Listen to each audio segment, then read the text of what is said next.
Alright, what's up? I know I ain't made a video in a while, but we're here, and what we're going to do today is we're actually going to go get my car emissions tested and see if I can get through emissions testing with a catless car in the state of Illinois.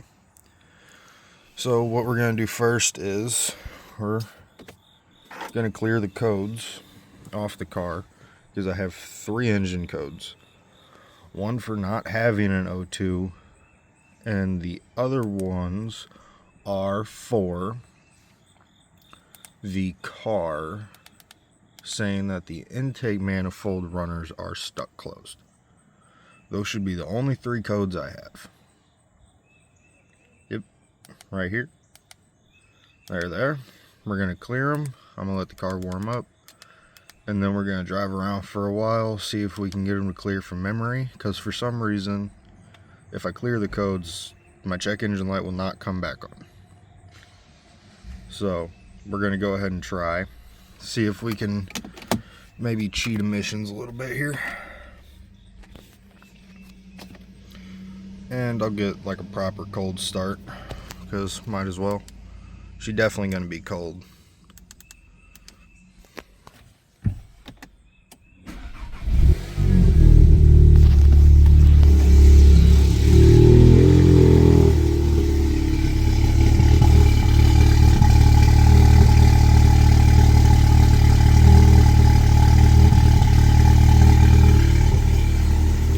Yeah, I know I need to wash it. I just haven't been doing much.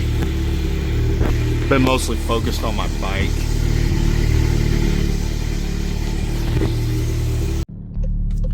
Alright, so as I said, we're going to drive around, see if we can just kind of clear it up a little bit.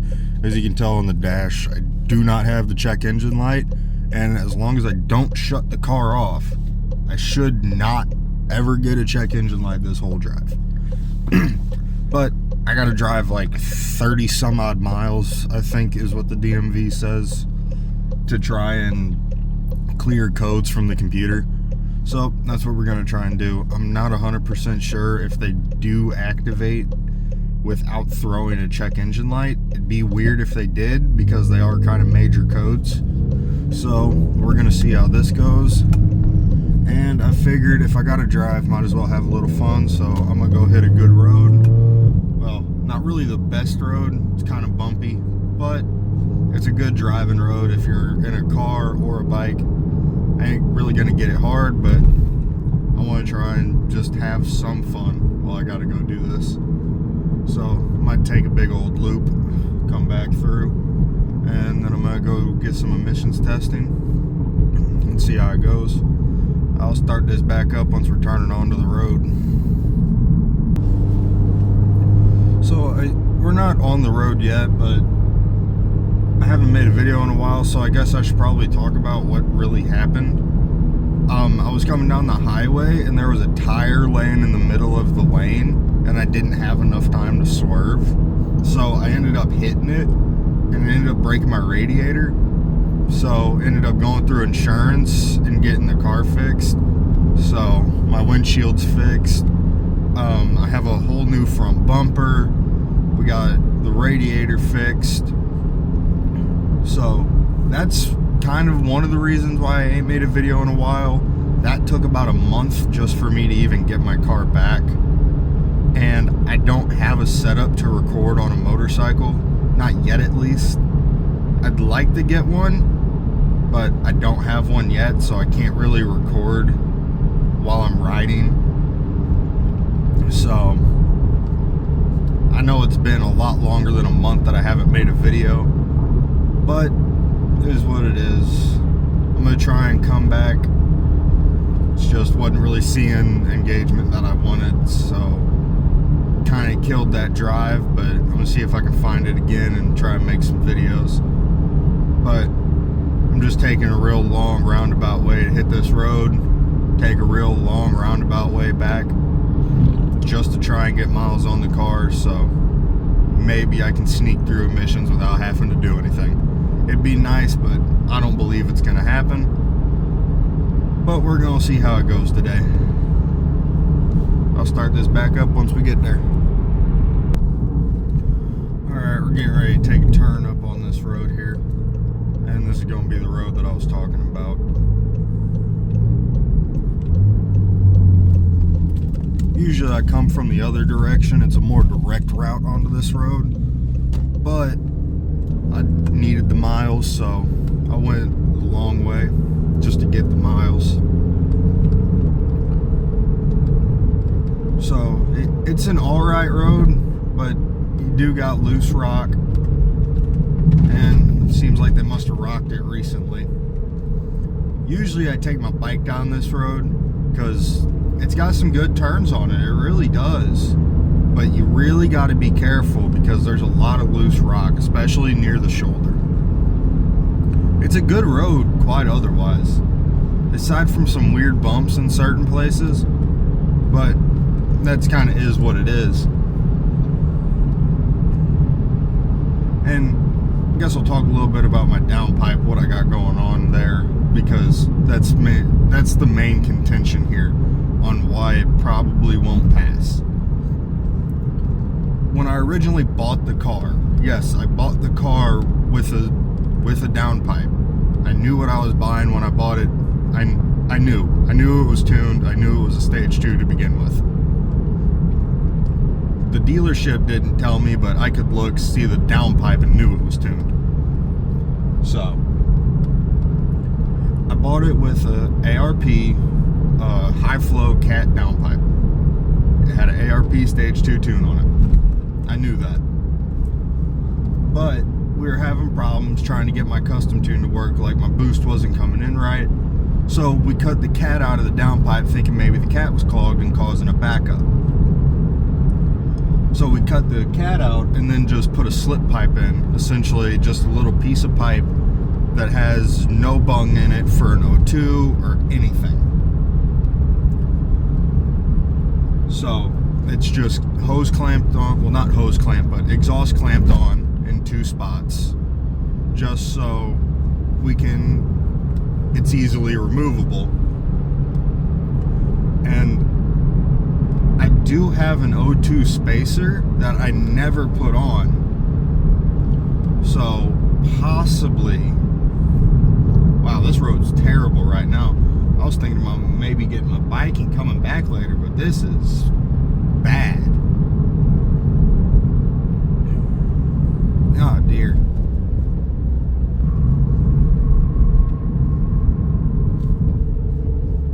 Alright, but what I was saying was, well, let's get through this first.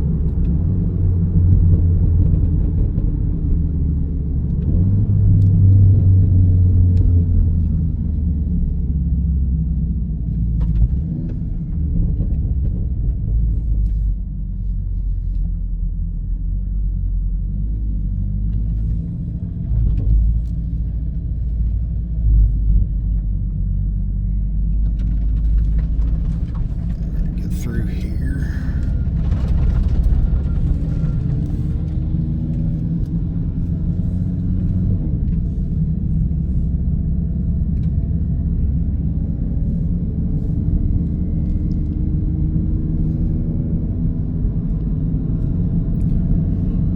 Alright. Well, that kind of sucked. Usually right there it's a good spot to get on it because this is a nice little level, flat, straight section. You can usually get some good speed going here, but with road construction going on, that ain't gonna happen. So definitely ain't bringing my bike back today. That's not gonna be fun.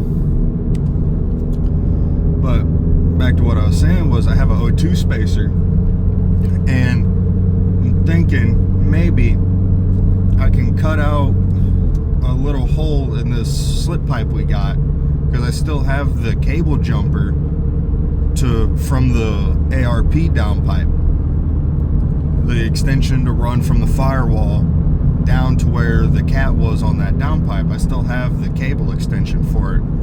So thinking maybe I can cut a hole in that slip pipe, weld in a bung for it, like just little threaded O2 hole, throw that adapter in with the O2, and if I restrict it enough, possibly that would make it read all right. I'm not sure if that would work, but it's a possibility it might. So that's one thing I could try.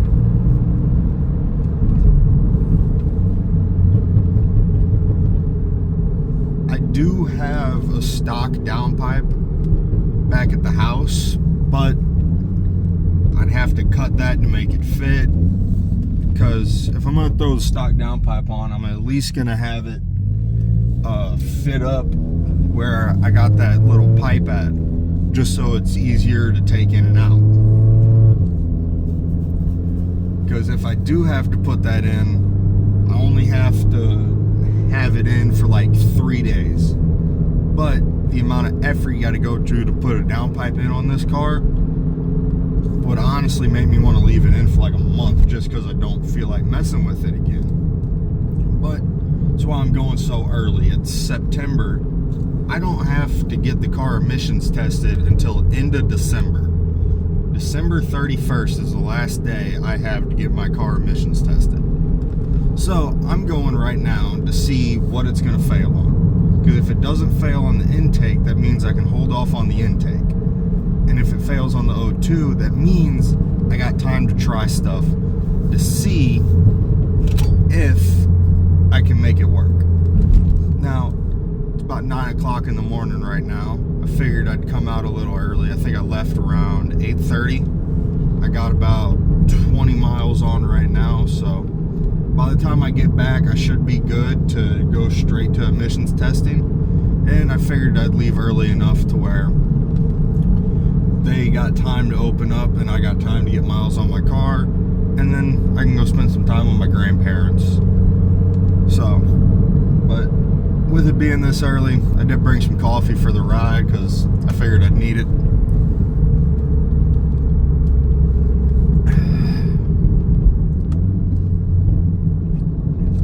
Always gotta love UPS drivers. Not like he did anything wrong. I've just seen him do some stupid stuff before.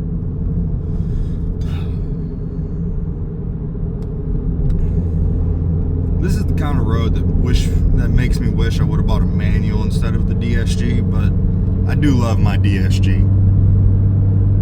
I like not having to worry about a clutch, especially with how much highway I drive and how much I get into traffic. It's so nice to not have to worry about a clutch, especially when I drive it in manual a lot. It means I don't have to worry about it trying to figure out what gear it wants to be in. I can just say, you stay in first, and then I don't have to worry about it. It's not going to try and upshift a second. It's not going to try and be downshifting all the time. Now, I'm really hoping this channel takes off in the next 2 years, because there is something I've been seeing around that's saying that in 2027 that Volkswagen is going to be putting the RS3 engine in a Golf.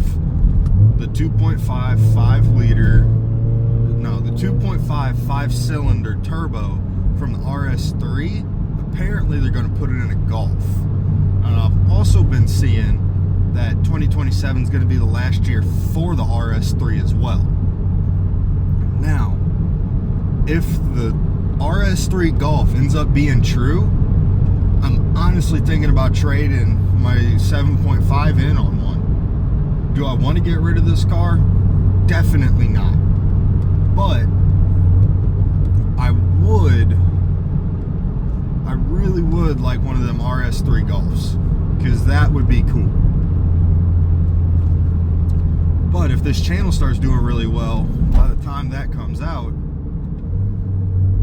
maybe I could make enough to afford both of them. But all I really got to do is be able to pay this off and my bike off.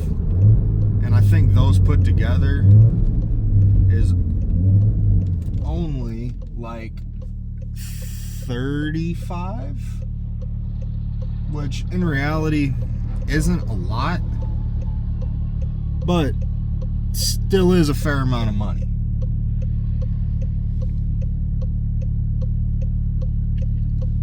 We gotta wait here. We got some road construction going on to the left, so we got her down to a single lane. And got a truck coming towards me, so gotta wait for him. There he goes.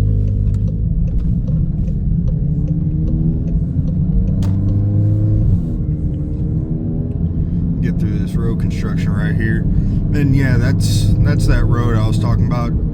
If it wasn't for all the grass and rocks that were on it right now and the little bit of road construction, you see how I'm saying? That could be a real good road. And it is real fun sometimes. I've taken my bike down and it's a great road.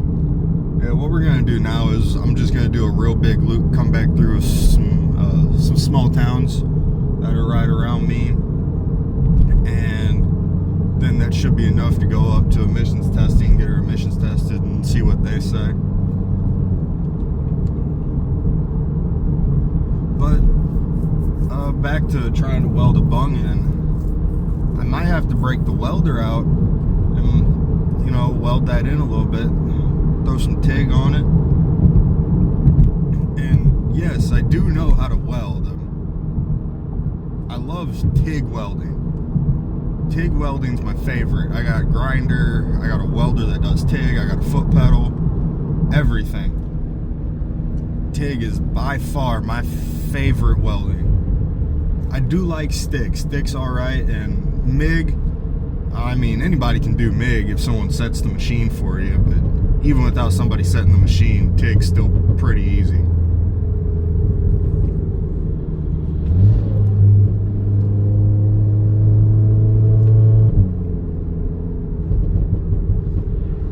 But yeah, I do really love me some TIG. That's like my favorite type of welding. And by me saying that, you think I want to go be a Boilermaker, be a union. But honestly, if I'm going to take a union at this point, I'm going to go be an electrician. But I really do like my job. The job I got now is so easy. I barely... Here's the way I'm going to put it. I really don't have to work at my job. But that's mostly because I'm good at what I do to the point where I can get away with being slow. Like, because you know what I'm saying, you're good at your job. You can be slow because when the time calls for it, you can be fast as you need to be. That's how I am with my job. If something comes down that's like, we need it now, I can be quick about it and get it done. But in reality, most of the time, I'm going pretty slow. But that's how it goes. I don't work retail. I'm content with where I work. The only thing I wish I'd made a little bit more. But that is what it is. And for once, we got a Honda Civic that's going slow. Surprising. Because usually Civics are moving. But I'm gonna get to driving for a little bit, listen to some radio. I'll bring it back once we are getting closer to emissions testing or something cool happens, whichever comes first. Let me slow down for this turn first.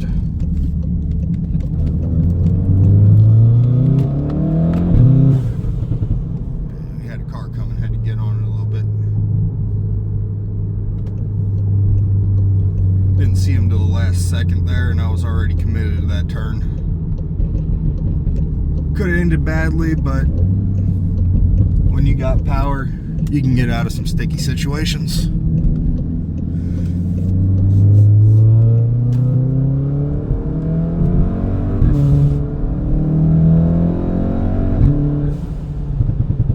Yeah, we get a little pull in coming up the on-ramp.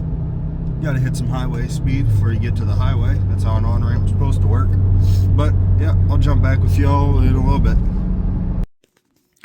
Alright, so got back from getting it tested. I didn't record when I showed up because, you know, they're doing their job, doesn't really matter. But I failed, and I didn't fail off of check engine light. That I passed on.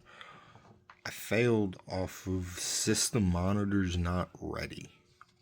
That's what I failed off of, which that is surprising. And I guess the one that I would have failed off of would have been I'm guessing it has to be the oxygen sensor. I'm not too sure. But I'm going to try and get that fixed. And we'll see. So, I'm going to go ahead and end this video here. If you watched this far, thanks for watching. See you in the next one. Alright, so it's been a little bit, but I figured I'm going to add this in at the end of the video. I'm going to show you what I got going on. Now, I ran to the auto parts store because, one, I wanted to try and find another one of these clamps with this little screw piece. I couldn't, so that's not going to go on the bike, which sucks. I'd like it to, but not. It's not going to happen. So, here's what I did also get to. I have this O2 spacer right here, and I went to the auto parts store, got this little bung repair that screws into it, so I'm going to take this hole saw, cut a hole in my little slip pipe I got going on my exhaust, and then we're going to throw this in, and I know this end threads into my O2 sensor, so we'll do that. Then we'll take one of these little neck downs here. This is a small one. Drop it right in here. She's going to get a snap ring put in. And we'll see if we pass that way. So, that's what we'll try and do. So, that video will be coming shortly. So, stay tuned for that.